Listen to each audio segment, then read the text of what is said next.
Kita ke sorotan lain, saudara, dua guru di Kabupaten Gunung Kidul, Yogyakarta diduga melakukan tindakan asusila di dalam ruang guru di sebuah sekolah dasar di Kapanewon, Tanjung Sari. Aksi mereka dipergoki 3 orang siswa yang masih berada di sekolah.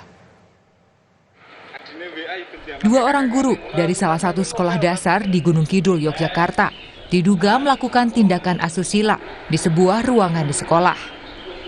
Aksi ini terungkap lantaran saat aksi asusila tersebut, 3 siswa yang masih berada di lingkungan sekolah memergokinya. Kejadian berawal saat sekolah tersebut melakukan ekstrakurikuler karawitan.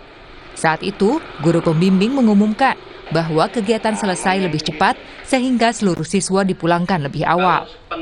Siswa yang biasa dijemput oleh orang tuanya kemudian hendak meminta bantuan guru tersebut untuk menghubungi orang tua agar bisa menjemputnya.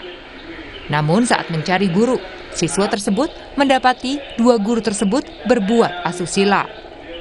Sontak kejadian tersebut membuat sang anak ketakutan dan akhirnya melapor ke orang tua, hingga akhirnya kasus ini viral.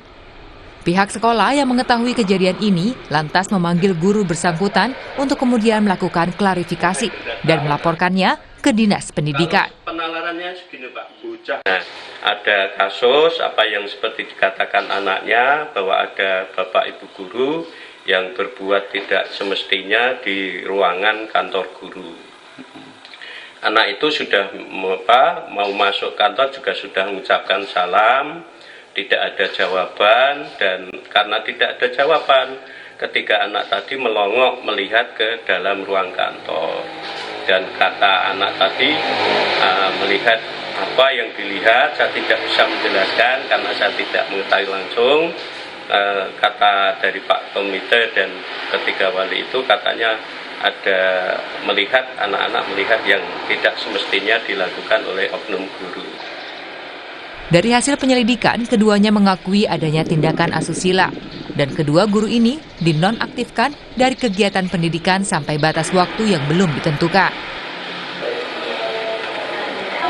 Kurikuler, 2 oknum guru itu melakukan tindakan asusila di sekolah dan kebetulan anak yang melihat. Untuk saat ini kami sudah klarifikasi dengan sekolah termasuk yang bersangkutan dan sudah menonaktifkan guru tersebut. Kemudian untuk sanksi dan sebagainya kita serahkan kepada yang berwenang yaitu BKPPD. Kasus ini kini ditangani oleh pihak Dinas Pendidikan Kabupaten Gunung Kidul. Selain memberikan sanksi terhadap kedua guru, pihak dinas juga akan memberikan pendampingan psikologis terhadap siswa yang bersangkutan. Ahmadi, Kompas TV, Gunung Kidul, Yogyakarta.